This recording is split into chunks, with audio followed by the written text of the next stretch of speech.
Como cada viernes estamos en la tesitura de Tesiture con Teresa Rodríguez de la Vega. Tere, ¿cómo estás hoy a la distancia? ¿Cómo estás? Sí, hola, muy buenas, casi tardes. Se me presentó aquí un asuntillo en casa, así que estoy por Zoom, pero muy contenta igual de acompañarles un ratito. A ver, creo que estamos teniendo aquí un problema con la... A ver, un momentitito, porfis. Hoy tengo la forma de una... Ajá, tu forma de Tere aquí, solo tu Ajá, estoy en conocimiento formato estéreo. acompáñanos, Tere. Creo que ya Sí, estamos con la... No, a ver. O vamos a un cortecito si quieres. A ver, creo que ahí vamos, ahí vamos. Discúlpenos, estamos ahorita en vivo y tenemos algunas cuestiones aquí técnicas. Ahí está, ya, ahora sí, ya, por fin vemos, Tere. Solo veíamos tu forma de Tere, tu pensamiento. ¿Cómo estás, Tere? Muchas gracias por tomarnos esta comunicación a pesar de que pues no te tenemos acá, pero pues como siempre nos parece muy importante pues esta conversación que tenemos contigo cada viernes. ¿De qué hablaremos hoy, Tere? pues vamos a hablar, fíjate, le titulé a la tesitura Tesiture hoy, así como de veo burro y se me antoja viaje. Y tiene que ver con pues lo que pasó el día de ayer con la determinación en última instancia de la Suprema Corte de Justicia de la Nación de que Ricardo Salinas Pliego tiene que pagar por lo pronto, porque hay otros todavía montos en litigio, pero por lo pronto poco más de 48.000 millones de pesos de su deuda fiscal con el Estado mexicano, lo que equivale aproximadamente a la mitad de su fortuna, que está más o menos estimada en 5.000 millones de dólares. Si tomamos en cuenta que le faltan unos 23.000 millones de dólares por litigar todavía en instancias mexicanas, y si tomamos en cuenta los causas que tiene abierta contra el fisco y contra empresas en Estados Unidos, pues Ricardo Salinas Pliego está viendo tambalearse gran parte de su fortuna mala vida, ¿no? Entonces un poco le titulé Veo burro y se me antoja viaje porque quiero como que nos invitemos a pensar, sí a festejar que se esté avanzando en la recaudación contra los grandes evasores fiscales y los deudores fiscales, pero también como que nos pongamos ambiciosos en el sentido de seguir planteando la necesidad de avanzar hacia una reforma fiscal progresiva que ponga a México en posibilidad de solventar esta apuesta por el bienestar social que ha hecho la 4T, solventarla en parte, pues tasando las grandes fortunas como lo proponen ya muchas voces a lo largo y ancho del planeta, ¿no? Primero pensar un poquito, Caro, en este personaje. O sea, estamos ante un personaje que además está como intentando construir una especie de liderazgo político, creo que muy equivocada y torpemente. El otro día lo decíamos en otro espacio, en este país al único evasor y deudor fiscal que le debemos lealtad eterna se llama Juan Gabriel y le llenamos el zócalo el fin de semana pasado. Y muy lejos le queda Ricardo Salinas Pliego a ese mito ícono de la cultura popular, ¿no?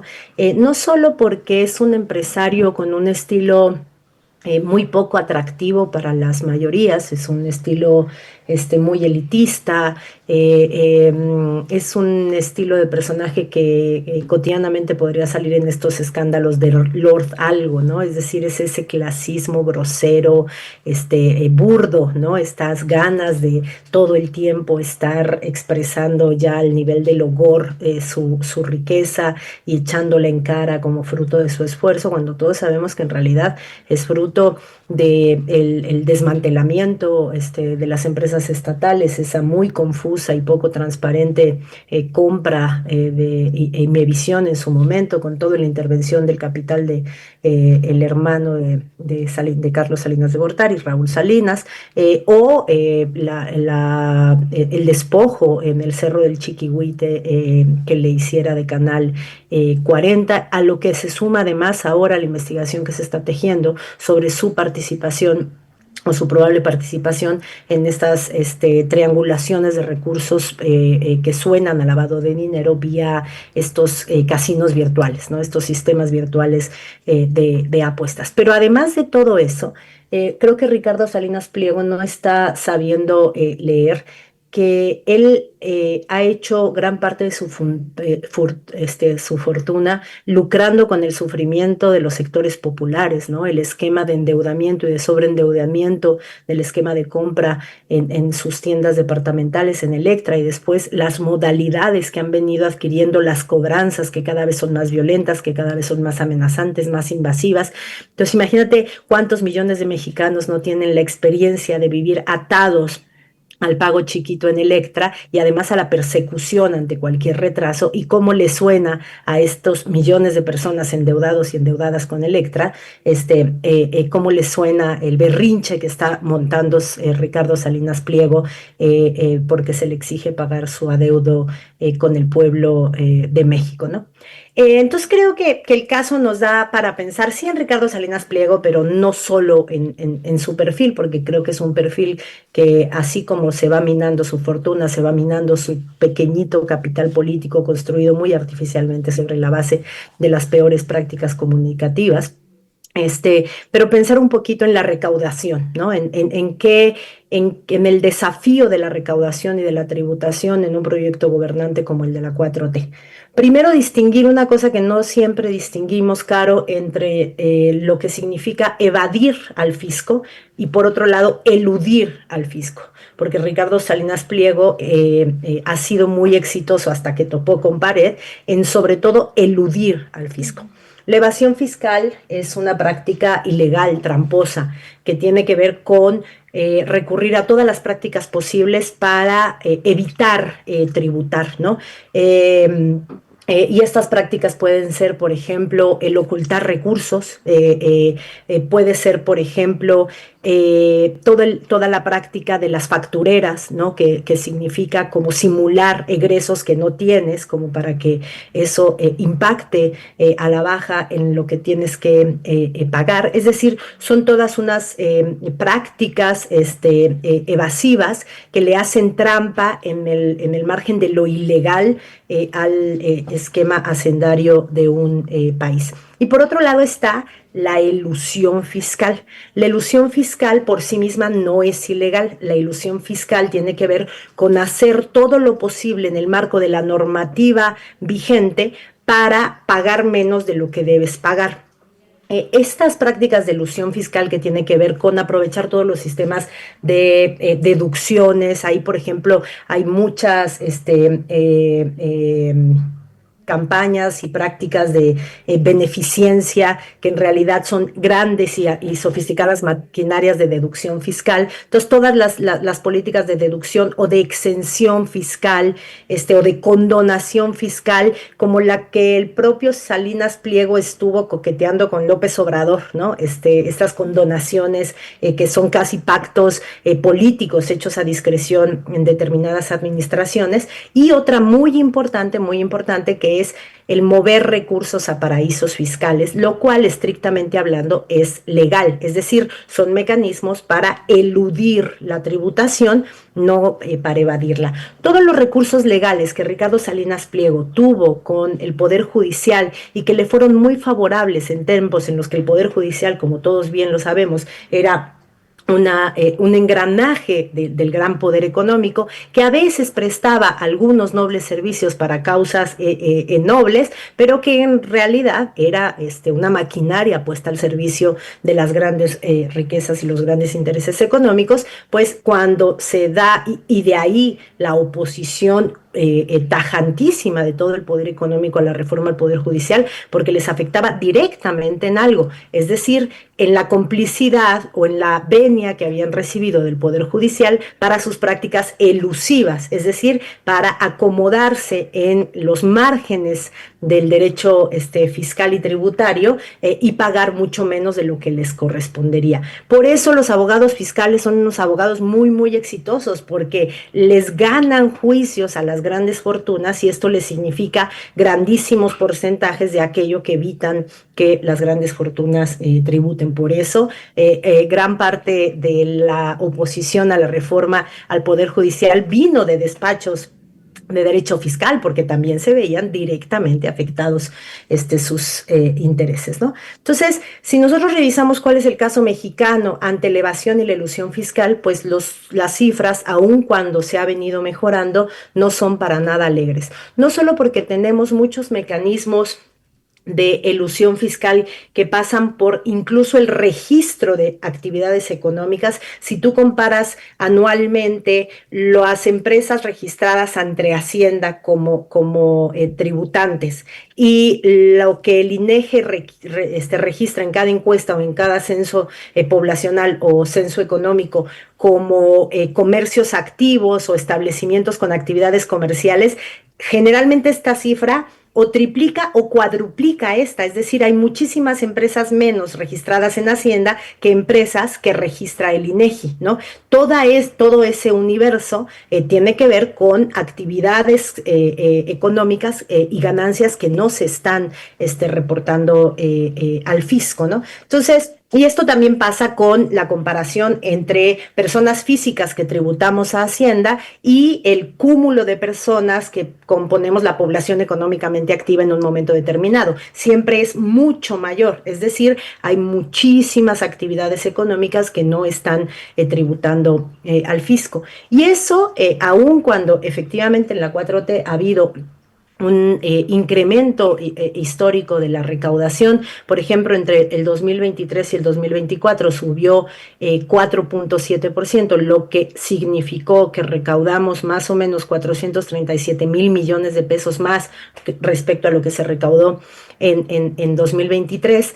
En 2025 la tributación se está proyectando en un más o menos 9%. Supongo que en esa proyección ya están los 48,000 millones que se le van a cobrar a Ricardo Salinas Pliego, y eso está disparando un poco la cifra. Y esto sin reforma fiscal, porque ha habido otros momentos en donde ha habido una progresión importante en tiempos, por ejemplo, de la reforma fiscal de 2013, pero porque se reforma y se crece la carga tributaria o de impuestos, por ejemplo, sobre el consumo, con impactos a contribuyentes menores, ¿no? Los contribuyentes que nos vemos afectados, por ejemplo, cuando se aumenta impuestos como el IVA.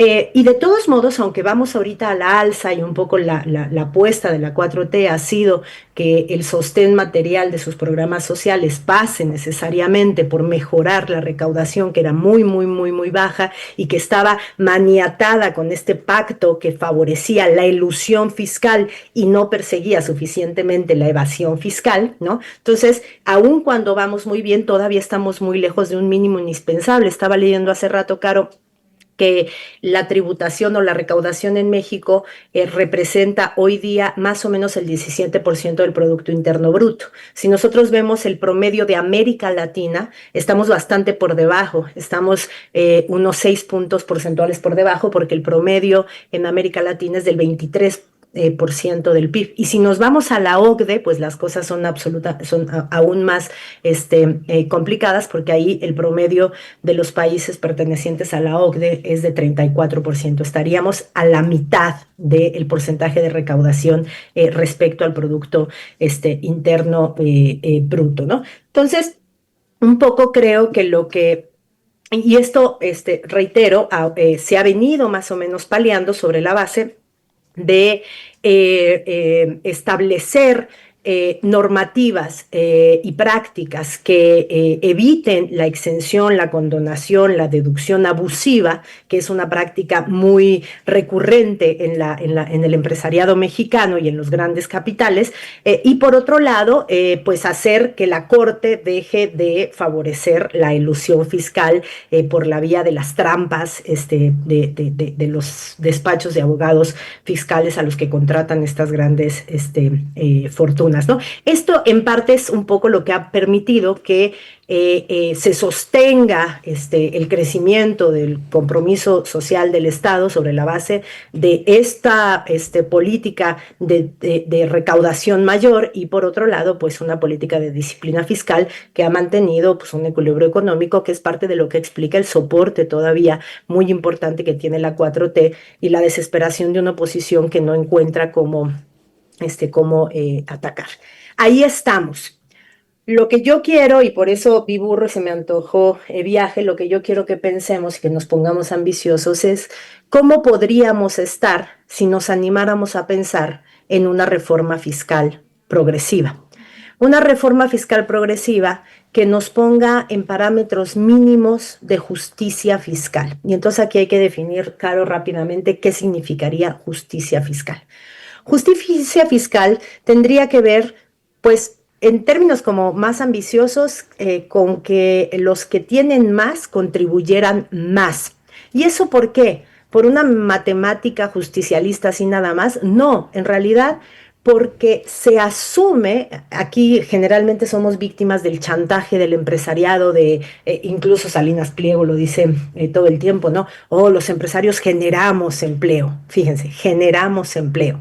Y en realidad, pues la ecuación básica de la economía de identidad marxista demostró que en realidad, entre más empleos generes, en realidad estás expropiando más valor producido, ¿no? Es decir, los empresarios no es que generosamente generen empleos, sino que empleando mano de obra acrecentan su fortuna y por lo tanto todos los trabajadores de Salinas Pliego son a los que Salinas Pliego le debe su fortuna, no es que ellos le deban su empleo, ¿no? Pero no solo por eso, no solo, es más, podríamos no adherir a la tesis marxista de que la relación salarial implica una extracción de valor tal que es el trabajo el que genera la riqueza del capitalista, pero podríamos no hacerle caso a este señor que tengo detrás y de todos modos decir que los que tienen más, las grandes empresas, tienen mayor responsabilidad de poner para el bienestar público porque impactan en la cosa pública de manera que los pequeños contribuyentes y trabajadores no hacemos. Pensemos, por ejemplo, en el impacto ambiental. Pensemos, por ejemplo, en el impacto a la salud pública. Cuando hablamos de impacto ambiental, pensemos, por ejemplo, en las grandes empresas maquiladoras que le están haciendo a nuestros campos con los desechos del agua, con la que lavan la mezclilla o la que lavan las telas de las ropas recién teñidas, ¿no? ¿Qué le hace al ambiente el Grupo México, ¿no? Ese de Germán Larrea, que muy a diferencia de Salinas Pliego ha visto en 30% acrecentada su fortuna en tiempos de la 4T. ¿O qué le pasa a la población mexicana con la Coca-Cola, con Bimbo, ¿no? Es decir, el impacto en salud pública de los grandes capitales debería ser directamente proporcional a la responsabilidad social que estas grandes empresas y grandes riquezas tienen para el bien público. Pero ese es como el mejor de los casos, ¿no? Decir la justicia fiscal significaría que los que ganan más, tienen más, porque impactan más en la cosa pública, paguen más, ¿no? Y por lo tanto sostengan materialmente más la cosa pública. Pero imagínate, ya justicia fiscal sería que pagaran proporcionalmente igual, pero no, estamos en un estado tal de cosas en que tenemos una injusticia fiscal súper flagrante y grosera. Estaba leyendo también que si nosotros comparamos, por ejemplo, qué parte de su fortuna tributa una fortuna como la de Elon Musk, bueno, pues hay ejercicios fiscales en los que Elon Musk ha logrado, por artilugios que tienen que ver con mover capitales, ahorita más o menos lo explico, tributar apenas el 3% de su fortuna, mientras que un trabajador promedio de una economía más o menos regular tributa al menos el 30% de sus ingresos. Es decir, los ultrarricos estarían tributando 10 veces menos proporcionalmente que las personas de a pie. Y eso es un esquema de injusticia fiscal absolutamente insostenible. Una injusticia fiscal que se levanta sobre la base además de que nosotros no podemos, las personas de a pie, no podemos hacernos de las artes de la elusión o la evasión fiscal, porque por ejemplo cuando estás incorporado al empleo formal, la propia nómina te retiene los impuestos, no puedes peleárselo Hacienda, y la otra gran tributación se va por la vía directa del consumo, ¿no? Cada vez que nosotros consumimos, estamos pagando el impuesto al consumo. Entonces, nosotros estamos maniatados, ¿no? Los ciudadanos y ciudadanas de a pie estamos absolutamente maniatados con muy poco margen de maniobra para eludir o evadir.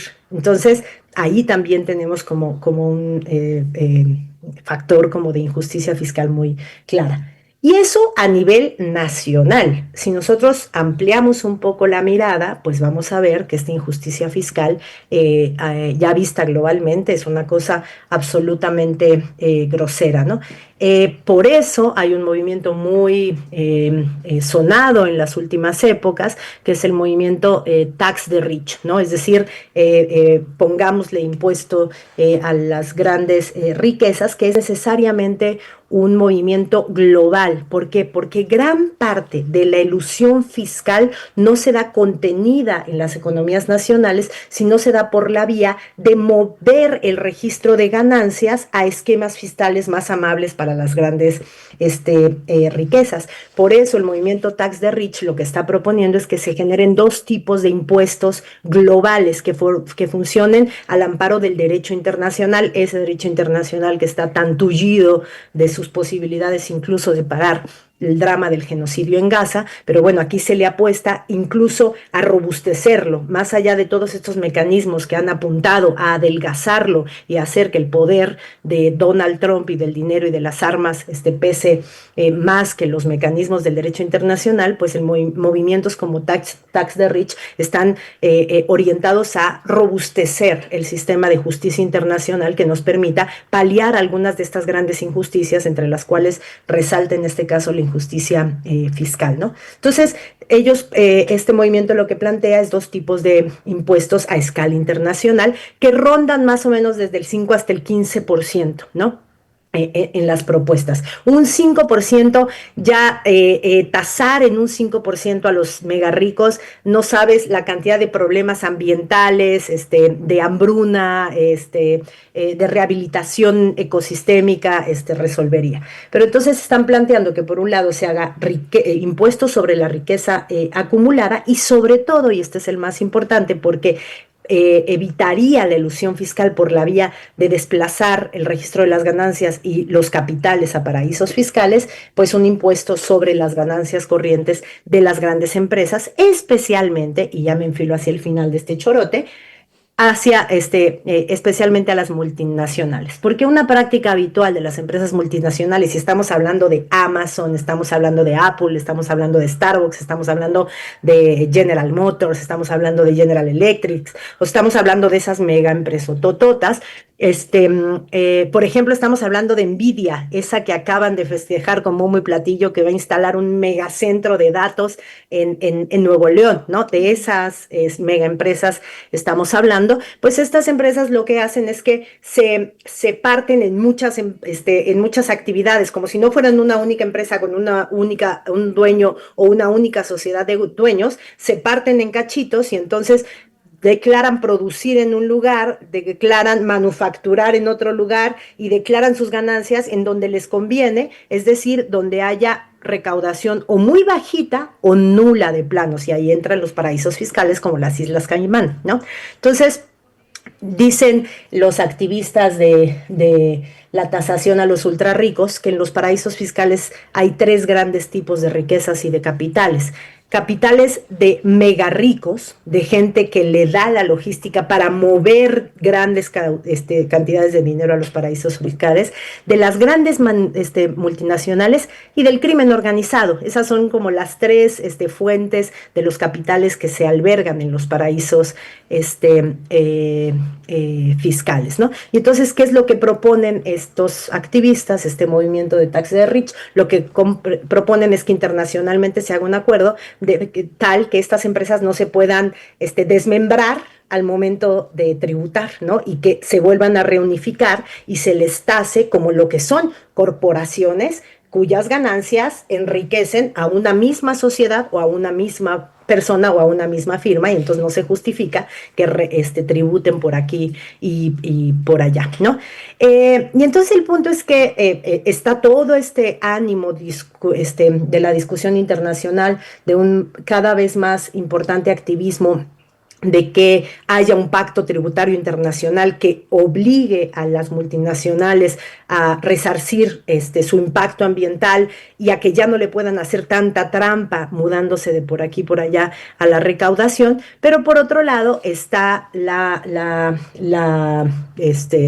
dato evidente de que allí y donde no hay reformas fiscales progresivas y donde se siguen haciendo sistemas tributarios amables para las grandes fortunas, pues allí y es donde las grandes empresas quieren invertir. Es decir, un país que no tiene anunciado una reforma tributaria progresiva, ¿no? Que tase a los que más tienen, pues se vuelve muy atractivo para las grandes empresas y para las grandes multinacionales. En ese registro hay que entender que no es tan festejable cuando nos dicen envidia llega a México, porque eso quiere decir que hay algo de la política fiscal mexicana y de regulación laboral y de regulación ambiental, etcétera, que les está haciendo que les parezcamos atractivos, y eso para nada son buenas noticias por muchos empleos que vayan a generar, aun si cayéramos en el chantaje de los empleos. Y por otro lado, y con esto cierro, pues también la falta de vocación hacia la empresa, hacia la reforma fiscal progresiva, y el quedarnos en el rasero de la disciplina fiscal por un lado para mantener los equilibrios económicos y mantener el sostén de los programas sociales, y por otro lado el combatir la evasión y la elusión fiscal, sobre todo de los grandes contribuyentes o de los grandes evasores, como es más preciso decirles, pero eso va a topar con pared, sobre todo por la vocación muy correcta y festejable que ha tenido y tendrá la 4T, parece ser en el futuro, de volcar los esfuerzos de los dineros públicos hacia el bienestar social. Eso cuesta mucho dinero, pero es lo que hay que hacer, es lo justo. Y eso va a topar con pared, porque en algún momento no va a ser suficiente la redistribución sobre la base de la austeridad, del combate a la corrupción y de la recaudación más eficiente, aunque se ha hecho muy bien en esos 3 escaños, pero no va a ser suficiente. Y sobre todo, en términos internacionales, seguimos siendo un país que es atractivo en parte por la amabilidad de nuestro sistema tributario con las grandes fortunas. Amabilidad que explica, por otra parte, que hoy en día, mientras Ricardo Salinas Pliego perdió el 30% de su fortuna y está a punto, por la vía del juicio que perdió, de perder ahora, en lo inmediato, 50% más aproximadamente de su fortuna, los otros grandes ricos, las otras 4 grandes fortunas del país se hayan acrecentado en igual proporción, ¿no? Siguen amparándose en un sistema fiscal bastante amable para los grandes contribuyentes. Y entonces ahí la dejo como primer saque, mi querida Caro. Teresa, pues literalmente una cátedra que cada viernes vemos contigo.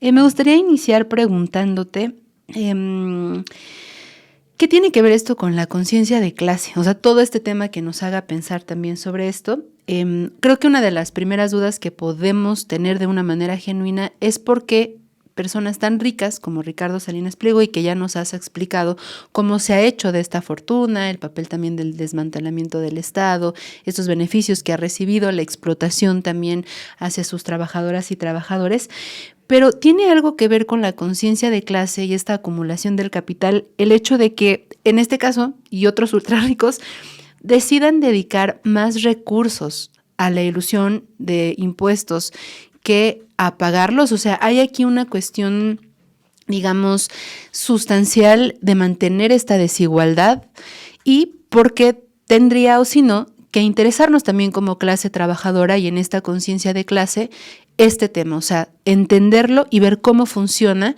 esta evasión y la elusión también de impuestos, Tere. Yo creo que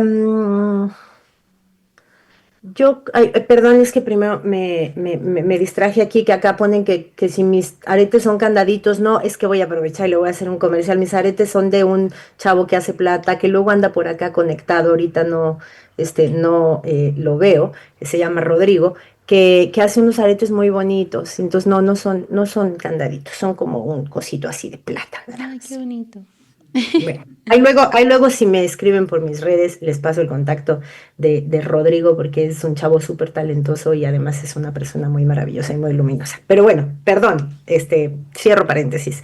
Creo que ha habido como un esfuerzo de escudar la evasión fiscal en una posición política, ¿no? Es decir, parecería que, y Ricardo Salinas Pliego lo ha hecho a veces y a veces se desdice, pero parecería que hay como una especie de posición política de pagar impuestos es ingresar dineros a esa maquinaria de corrupción de los gobiernícolas, ¿no?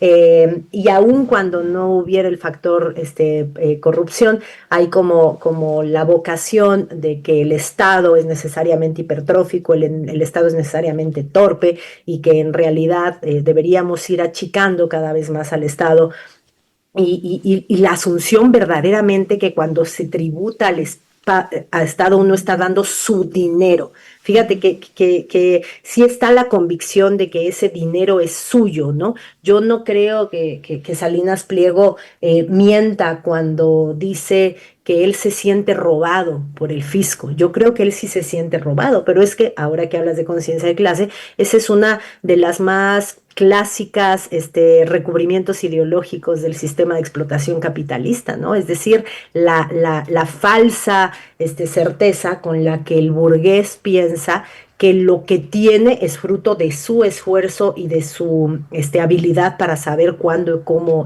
invertir, cuando en realidad está absolutamente demostrado que la diferencia entre lo que el burgués invierte y lo que el burgués obtiene está materialmente fincado en el trabajo no pago a sus trabajadores y que hay mecanismos de precarización y optimización del trabajo que siempre apuntalan el caudal de valor que se arranca en el momento mismo de la producción, ya sea producción material en la fábrica o en la cadena de producción o incluso producción intelectual. Entonces, hay discursos de clase que se implican en todo esto, por supuesto que hay discursos de clase, proyecciones ideológicas de las clases implicadas, pero además hay la artificial hechura de una posición política que justifica la evasión. O la ilusión. Fíjense, si verdaderamente estuviéramos ante un libertario, por ejemplo, un Milei, un anarcocapitalista, como se dice, pues en realidad él haría de su no pago de impuestos una postura política y la enarbolaría como una especie de desobediencia fiscal. No, el tipo es un tramposo que metía un juicio donde la tricuñela y la grieta del sistema le daba para decir que en realidad no tenía que pagar tanto, sino tanto cuanto. Entonces ahorita lo está escudando y en gran parte su manufactura con, con este de un liderazgo político condenado al fracaso, pues tiene que ver con esto, ¿no? Con revestir su trampa y su gandallez, ¿no? Porque no hay otra forma de llamarle, a eludir a un sistema que de todos modos es fiscalmente bastante amable y bastante generoso con las grandes fortunas, si a un sistema así le haces trampa, es que eres gandalla, ¿no? Tan gandalla como eres al poner esquemas de cobranza tan agresivos, tan invasivos y tan amenazantes como los que haces con tus compradores y tus clientes, ¿no? Entonces, por supuesto, hay un proceso de revestimiento ideológico que en parte es proyección de intereses de clase, que ni te das cuenta que lo estás haciendo, diciendo, ay, me quitan mi dinero al pedirme tributar, y por otro lado, una voluntaria y dolosa construcción de un perfil político que le permita escudar su resistencia a pagar en una posición política, pero sobre todo, y es lo que está intentando hacer, que le permita acusar a quien se limita a cobrarle lo que debe de persecución política. Entonces creo que tiene los dos componentes. Y del otro lado, creo que lo que sí está sucediendo en México desde hace ya tiempo y que en esto ha tenido mucho que ver la información oportuna que se nos ha dado desde la 4T respecto al comportamiento fiscal de estos grandes evasores, o por ejemplo, toda la denuncia que se hizo contra las factureras, ¿no? toda esta campaña de información respecto a estas malas prácticas sí ha puesto a la opinión pública de cara a la calidad moral del empresariado. Y tenemos un empresariado con muy poquita calidad moral y muy poquitos principios éticos. Es un empresariado muy voraz, es un empresariado muy poco comprometido con la tributación, pero también muy tramposo. Le salieron todos los mecanismos y trampas mediante los cuales Salinas Pliego subcontrata, le hace trampa a la reglamentación contra la subcontratación y el outsourcing, ¿no? Y eso no es exclusivo de Salinas Pliego, es decir, el empresariado suele intentar sistemáticamente hacerle trampa, no consolidando derechos laborales, recontratando tramposamente cada tanto para que no se generen derechos y antigüedad, etcétera, etcétera. Y creo que la gente lo sabe, y creo que en parte lo sabe, porque sí hay un ánimo en la 4T de comunicar que la actuación de los ricos es una actuación onerosa, insultante para las grandes mayorías. Lo que sí es cierto es que esto de pronto disuena o es como más o menos disonante, ¿sí? Con la exaltación que nos hacen de algunos empresarios, ¿no? De algunos empresarios, por ejemplo, del sector minero, que es particularmente expoliador del trabajo, recordemos pasta de conchos, pero que también es muy expoliador el ambiente, recordemos el río Sonora, solo para hablar de uno de los grandes empresarios que en este sexenio y el pasado han visto aumentadas sus riquezas. Y entonces, por supuesto que sí, uno de los fenómenos más interesantes de lo que está pasando actualmente en este país es que hay procesos de constitución de algunas certezas de conciencia de clase, no una conciencia de clase que sustente la actuación de sujetos políticos que van hacia entonces el desmantelamiento del sistema de clases actual. No estamos ahí, no hay que exagerar, pero sí hay en el señalamiento al lujo, a lo suntuoso, a la opulencia, en el desprecio que al pueblo de México le causa los perfiles tipo Salinas Pliego, sí hay una emergente conciencia de clase que tiene que ver con identificar mis propias carencias como parcialmente explicadas por los grandes lujos de esos muy poquitos, claro, que no funcionan para las grandes mayorías hoy como aspiración. Felizmente, cada vez que Salinas Pliego sale en su yate fake o no, cada vez que hace eso, el promedio del mexicano hoy día que vota 4T lo desprecia esas actuaciones opulentas. Él cree que está haciendo una imagen aspiracional que la gente va a intentar perseguir como anhelo propio, pero en realidad no está ahí. ¿Quién sabe en qué país vive? Claro, precisamente hacia ahí también quería dirigir esto, profundizándolo un poco más por la opinión pública. Hemos hablado aquí en otros momentos en la tesitura sobre esta pugna por el sentido. Y entonces todo lo que ha profesado y que se ha disperso también desde varios puntos de TV Azteca, hace ratito veíamos también esta imagen que ya se volvió meme de Javier Alatorre de la noche oscura que vivió ayer y con truenos y todo detrás de él, por esta pugna del sentido, ¿no? Que finalmente parece que la opinión pública, la mayoría, pues está primero también en una cierta confianza de esta nueva Suprema Corte de Justicia de la Nación, a la que por supuesto Salinas Pliego y otros oligarcas se opusieron muy fuertemente desde el plan A, plan B y plan C, pero como con este sentido de confianza en una nueva corte que sí está escuchando, por lo menos en un sentido también como muy práctico en este caso, ¿no? Y también te lo quiero como profundizar un poco sobre esta, insisto, en la pugna del sentido, por también, Tere, y lo que se ha, como digo, difundido por medios de Salinas Pliego y otros en redes sociales, de la meritocracia. Ya lo has mencionado ahora también un poco con esto, ya nos queda más claro que no es que se haya levantado más temprano, como hace unas semanas también decía, aunque no lo crean, yo también fui pobre, ¿no? Que se puso también el sombrero de Carlos Manso en toda esta manera tan ruin de intentar llevar para su propia causa este lamentable suceso. Pero ¿crees que sirva de pretexto lo que está ocurriendo con Ricardo Salinas Pliego para este replanteamiento o este reforzamiento en la educación política, en este camino, pues, en el que estamos como, pues sí, pueblo un poco hacia la izquierda, pues, ¿no? Y que hemos hablado varias veces aquí, contra eso, contra estos grandes mitos de la meritocracia, lo que ya habíamos mencionado un poco hace rato de la lucha de clases y sobre todo en el sentido político, y que esto sirva también como una manera de desinflar las aspiraciones presidenciales, si es que tenía algunas también para 2030 con Ricardo Salinas Pliego. Yo creo que Ricardo Salinas Pliego debe entender que él no es dueño de la decisión de hasta dónde va a llegar la construcción de su liderazgo político. O sea, en realidad, en ese rubro, Salinas Pliego es un alfil de otros poderes. Y esos otros poderes son los poderes que fueron desplazados en 2018 del poder político y de la garantía que ese poder político ocupado por esos actores le daba a las grandes fortunas. En este sentido, Ricardo Salinas Pliego ni tiene tanto dinero, es decir, creo que la fortuna de Carlos Slim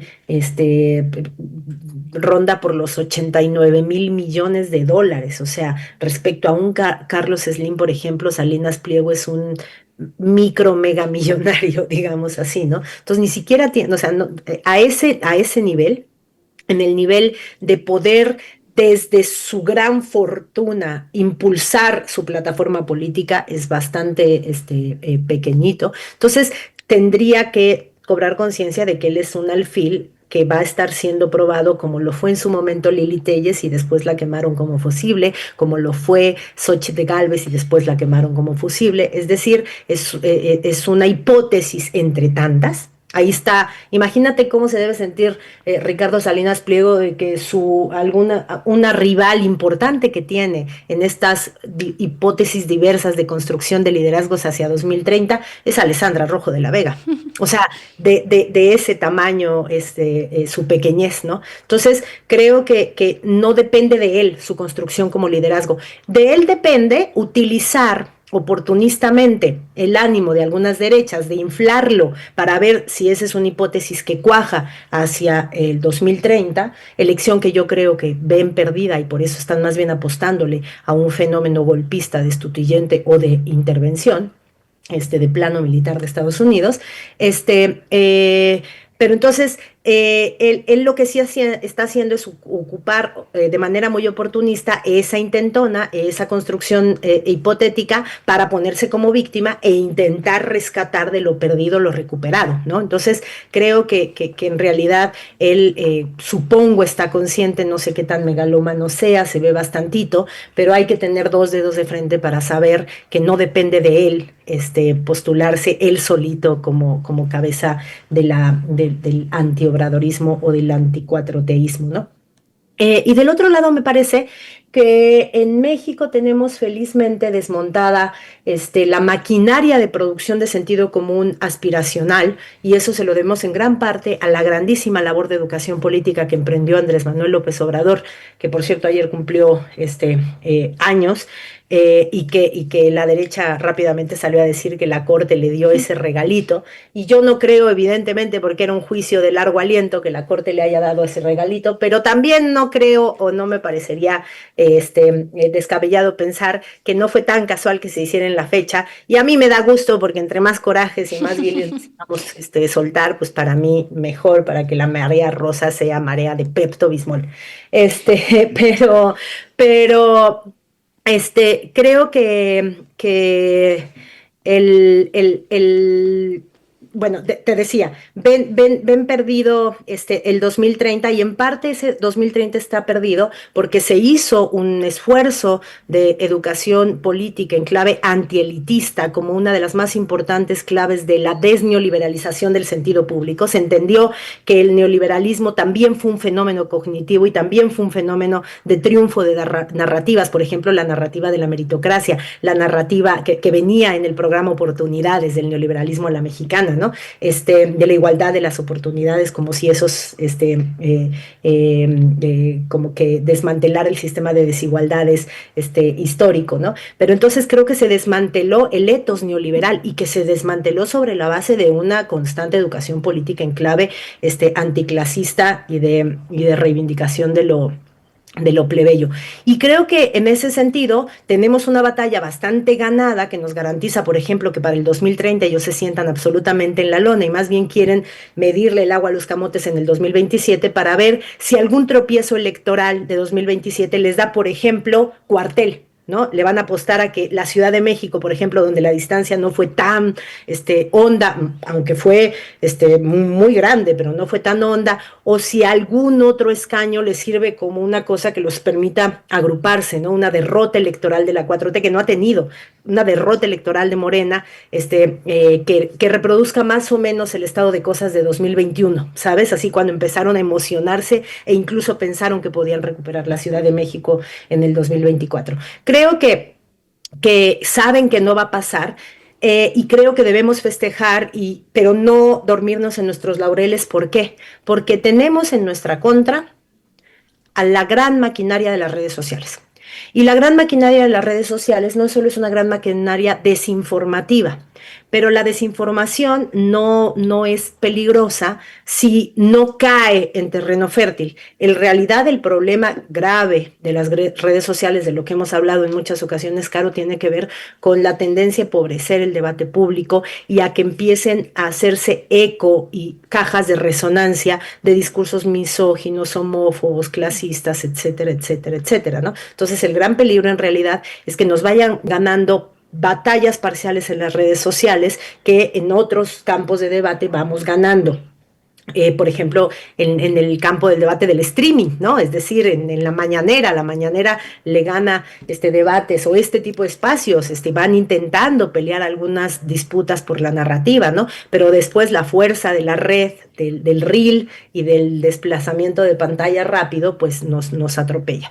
Pero creo que ahorita todavía estamos en un estado en el que el sentido común está muy volcado hacia la izquierda y que más bien hay que tener mucho cuidado de esta especie de desestabilización del laboratorio que están intentando hacer poniéndole ingredientes, ¿no? Lo que va a pasar este sábado es un ejemplo emblemático, ¿no? Es decir, pusieron en un caldero, vamos a agarrar un símbolo, un gatillo, el asesinato de Carlos Manso, vamos a apelar a un sector, vamos a ver si pega con los jóvenes, y vamos a generar ruido como si hubiera un ánimo destituyente más o menos efervesciendo por aquí y por allá.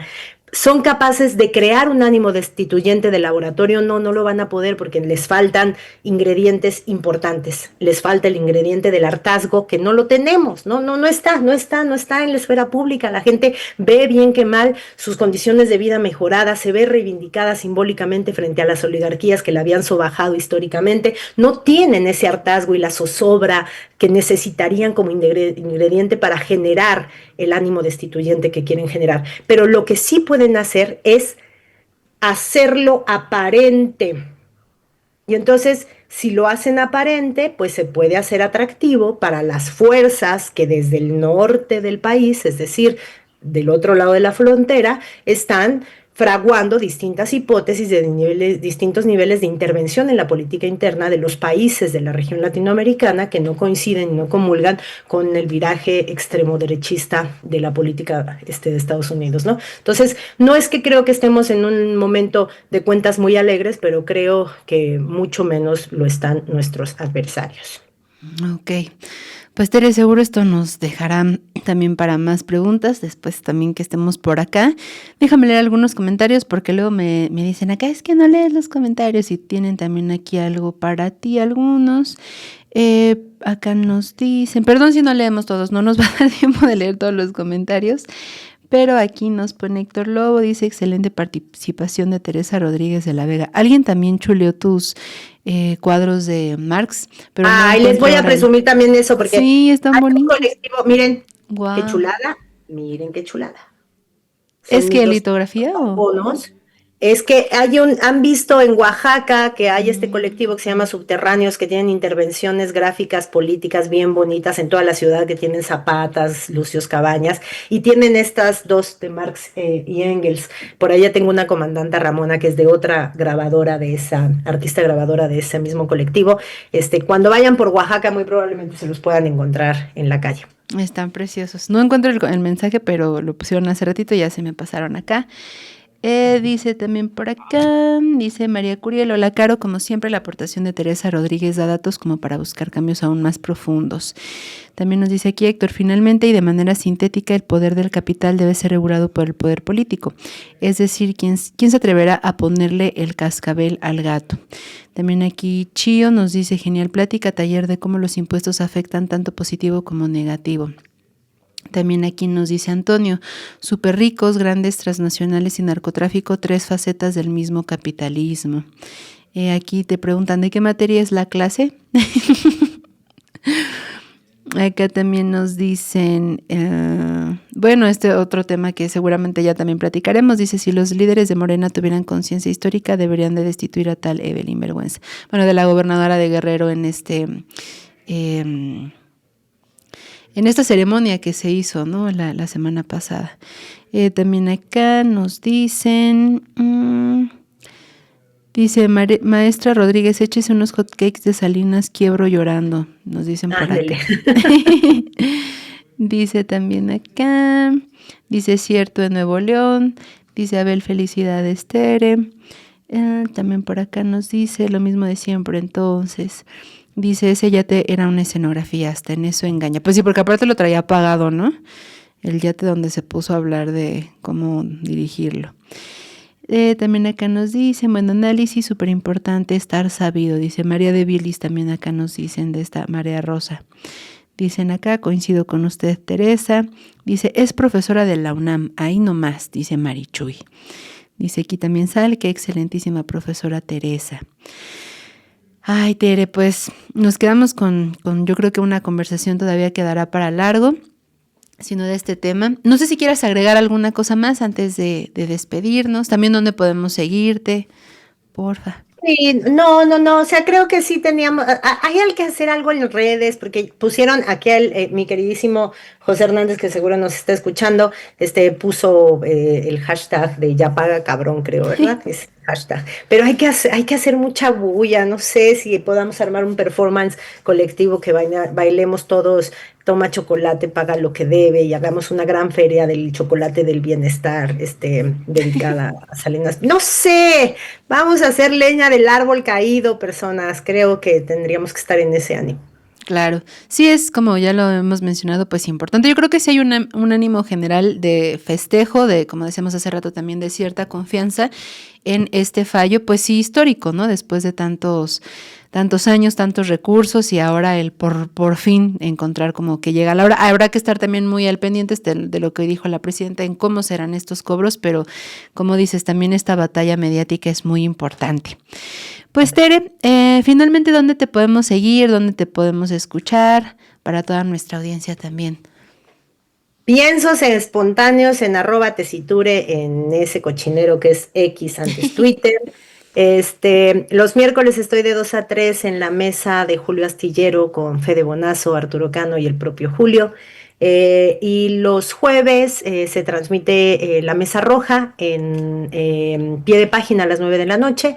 La primera transmisión es en Capital 21 a las 7 de la noche. Ayer estuvimos hablando de la marcha del sábado, de esta convocatoria a la así llamada Generación Z. Si pueden, vayan a verla. Y los viernes entre 12 del día y un poquito pasadas en la tesitura de Tesiture con Caro de Nova en la noticiera. Sí, no se pierdan, yo estuve ayer viendo la Mesa Roja y la verdad es que es un análisis muy, muy bueno. Y estar preparadas y preparados de lo que viene mañana es muy, muy importante. Pues Tere, te agradecemos mucho, esperamos dentro de 8 días ya tenerte por acá en persona. Sí, ya nos vemos por allá, lo prometo. Perfecto, te mandamos un muy fuerte abrazo. Que estés muy Caro. bien. Bye. Recuerda que si quieres ver más contenido como este, sintoniza de lunes a viernes la noticiera a las 11 de la mañana por Chamuco Media.